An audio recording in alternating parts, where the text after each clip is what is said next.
This episode includes themes of betrayal, emotional distress, and discovering difficult truths within a relationship. If you've ever questioned your reality or searched for answers in silence, this story may feel familiar. Please listen with care and take breaks if needed. Hi, and welcome back to After the Quiet. This is episode 50.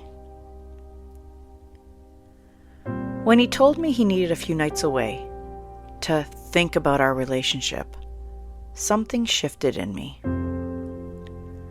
Up until that point, I had spent years trying to make things make sense. Trying to believe him, trying to smooth things over, trying to fix what I thought I was doing wrong. But that night, something in me got quiet and observant. I didn't argue. I didn't beg. I watched.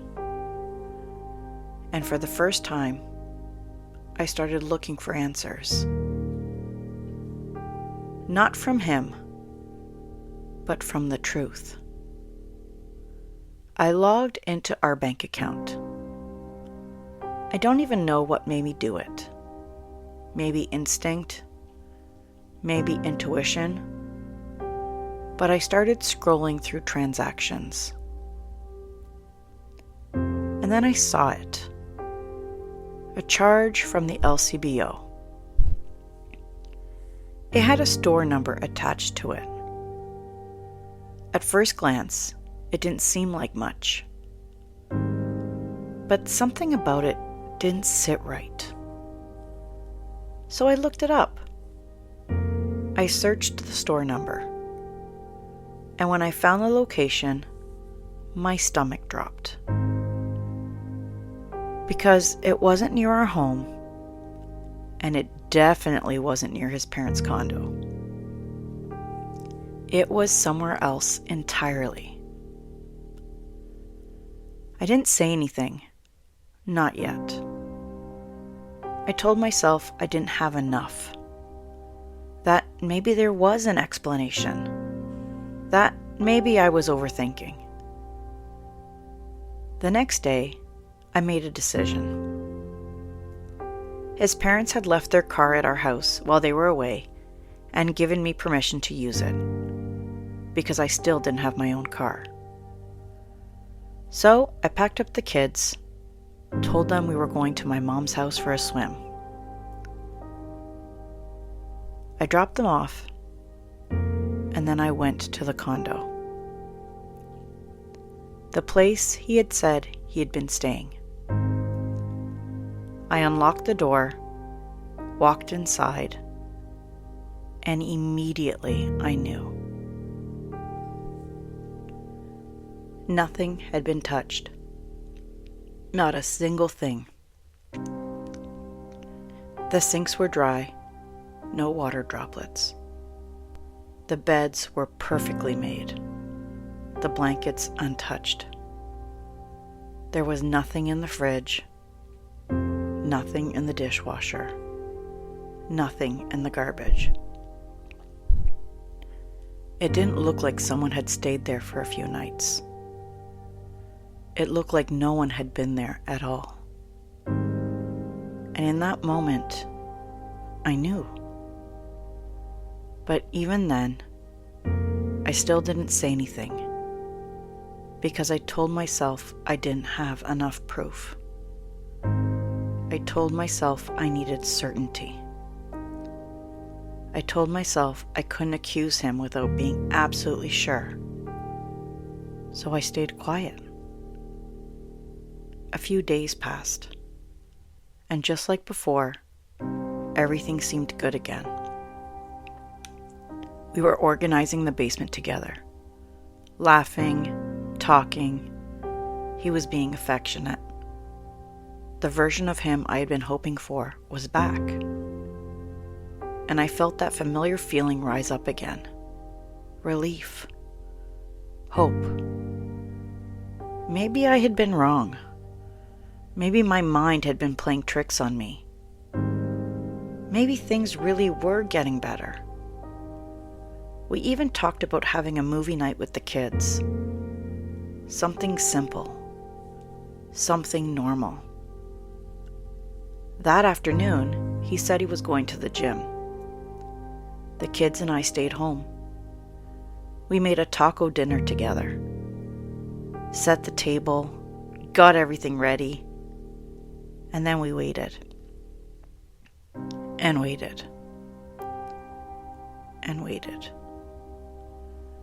I texted him. No answer. I called. Nothing. I sent another message. Dinner is on the table. The kids are excited for movie night. Still nothing. I even sent a picture. The table set. Everything ready. Silence.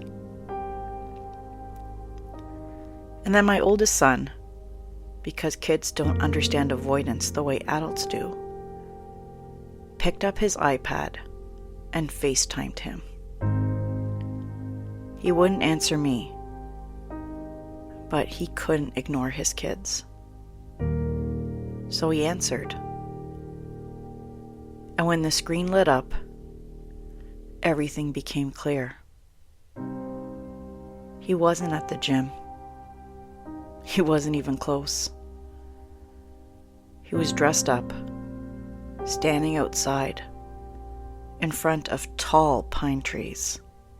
It didn't look like anywhere near us. It definitely didn't look like the gym.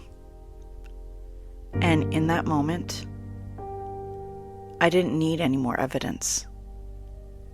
He told the kids he had plans with friends, that he would be back in the morning.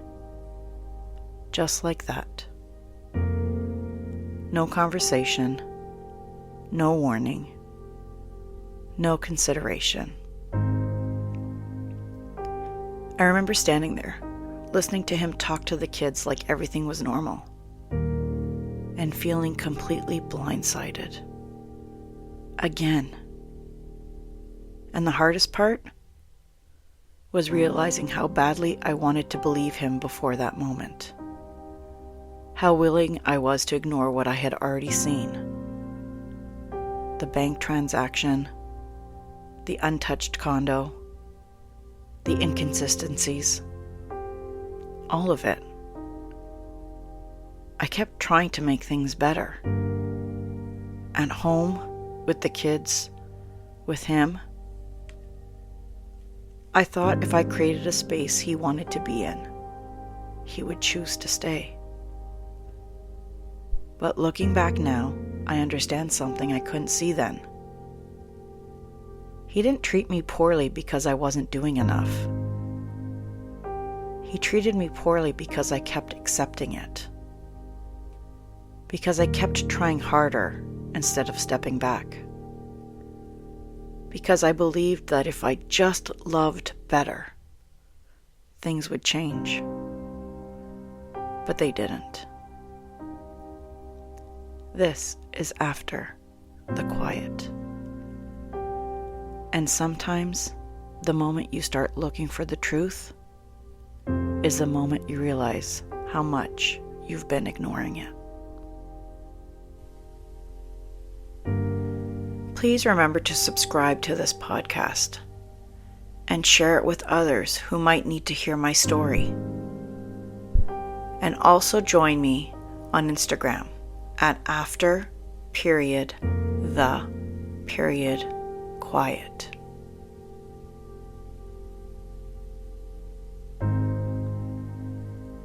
If you recognize parts of my story in your own, please reach out to someone who can give you support, or look for that support in your community. You are not weak for needing help. You are human. Your voice deserves to be heard.